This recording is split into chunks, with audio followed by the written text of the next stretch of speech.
Rose Crane's interviews. It's your boy Noah, and I'm here with Baton Rouge, Louisiana's own OBN Jay. Sound, Noah, how you doing, son? Chilling, how are you? I'm good. Let's start with growing up. How was it growing up for you in Baton Rouge, Louisiana? Well, I grew up in the hood, really, Ivy and stuff like that. Real general, common, you know what I'm saying? Went to public school, and it was just, like, real struggle, like, you know, just having to, it was just all public shit, just common, trench-like stuff, growing up in the struggle, you know what I'm saying, having to just grow up, you know, some other stuff at a young age, like, you know. Now, do you think that made it easier to, like, when you started making music, it's, like, easier to have, like, things to talk about, like the struggles? Yeah, make it easy. Make it easy for you to, you know, tell a story. Yeah. When I'm making music. So, make it easy for everything, like, you know, I can catch just certain little stuff just because of why, it's just, it teaches you survival for real, just the struggle down there, teach you how to survive, so, you know, you can see through a lot of stuff, you know, it's easy to make music about it, it's easy to explain it because you've experienced it for years and years and years and years, you know what I'm saying? Yeah. So it's like, yeah, you know. Now, coming up, who were some, like, the artists you looked to as, like, inspiration? Like, who were you listening to? Anybody from Louisiana, that's who I was. You know what I'm saying? We ain't really listen to people from LA, New York, Memphis, Atlanta.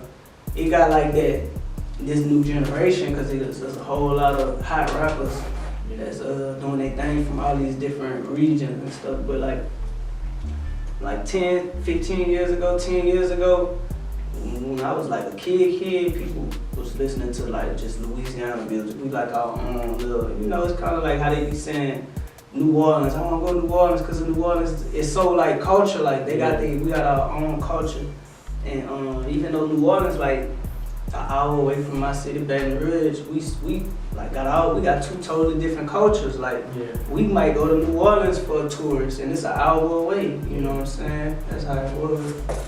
Yeah. Now, do you have like added pressure like coming out of Louisiana because like the people before you were like so like legendary? Like the next one up? I don't really think about it. Yeah. I don't really try to compete with the past because it's always something new that can make me legendary. So I always just focus on just doing my job good. You know what I'm saying? I don't ever try to focus on the stats.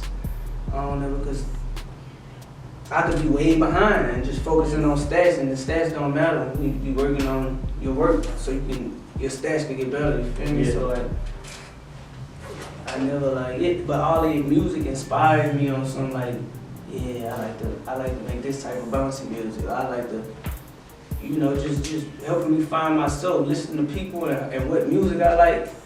It helped me just find myself musically, mixing everything on my own style, just creating. Yeah, that's right. Yeah. Now, what inspired you to make your new song, Rasta?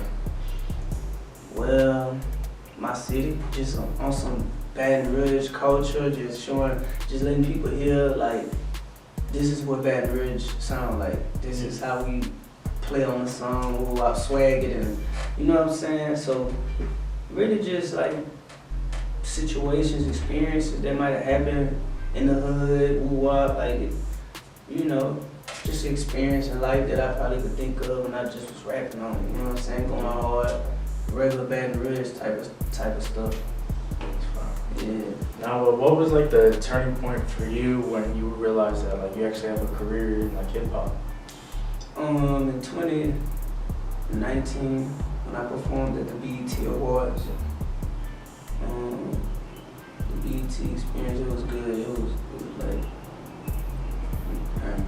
yeah, you know what I'm saying? Like, I'm in the back room with stars. Yeah. Me, BPL, this person, the baby, Meg Thee Stallion, Polo G, Lil TJ, the cute Dream Dog, just everybody you can even think of from 2019 was there. Right before Corona. Yeah. So everybody was there. Like, it was just, yeah, it made me realize like I keep going, don't keep going. You know what I'm saying? It's all. But Do you think like the whole COVID thing like slowed you down, like slowed your momentum down? yeah, it slowed me down because clubs closed and venues closed and sometimes like being outside is a part of being in people's face, not always social media. So it just made it to where like a whole lot more competition on social media, everybody in the house. So it's kind of easy for you to get looked over because everybody on rap now, everybody on the internet, everybody on, you know. But I'm still, like I said, I don't really look at competition or like stats or none of that. I just focus on getting my team right, my situation right, and just keep working, you know what I'm saying? I don't never get caught in because it slowed down. Like for my career, it kind of not drastically, like not no dramatic slow down, but it slowed down. But it was just to the point where I was like, I ain't really sure. Everybody gonna have their time type shit. Now, how'd you and Jackboy like team up for Dead Presidents? Yeah, that's my dog, Jackboy. We under the same independent label, Empire Distribution, and my aunt Laura introduced us, and we started hanging out a little bit before we really made the song. Like we both genuine, we both like each other vibes, so we ended up coming up with the song, just going back in the studio, just, you know what I'm saying, in the studio, in the booth together, just back to back, you know what I'm saying, making the song, freestyling. And it came out good. So, yeah. And then I heard that you and Money Man have some music together. Can you speak on like how that collaboration came to be? Or kind of the same way, like we on the same label, and these guys reached out to me. They like my music. I guess they like how I present myself. So it's easy to just, you know, be a helping hand because I'd be on my own type of tip, you know what I'm saying? And different artists. Like I even had Rollo from Atlanta in jail right now. He gave me like, bro, your stuff hard, like, and I don't know. I'm just be working, doing the right thing, working.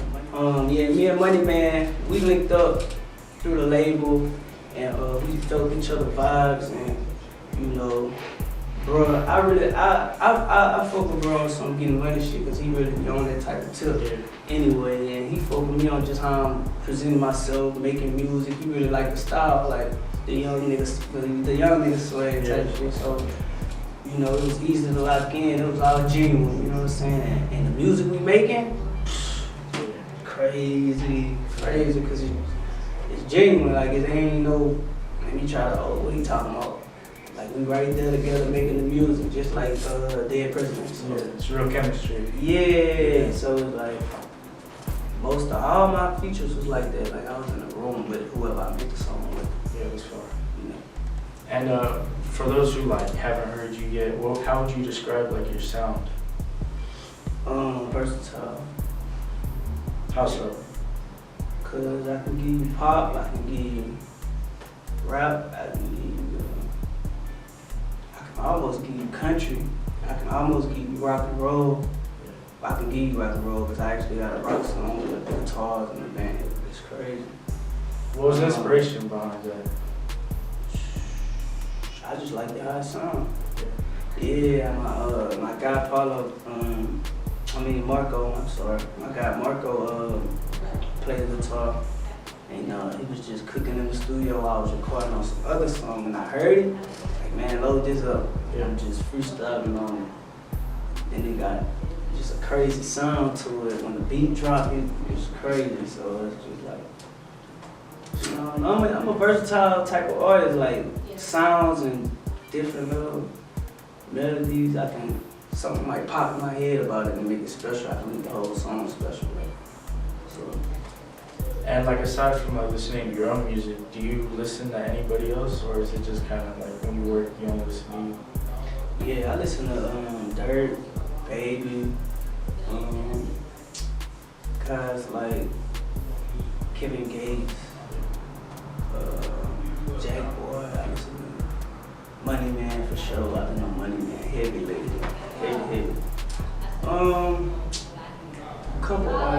Polo G, Roddy Rich, everybody, like most people who make good music, you got a song. It's a song that I know I like from you. You know what I'm saying? I might not listen to these guys every day. Like I might go 2-3 days without listening to any other artist. I might listen to myself 5 days straight. Yeah. But like I listen to like a lot of music, a lot of different music, like a whole lot. Yeah. And you talked about like making like a rock song. Do you listen to rock music? Or? Nah.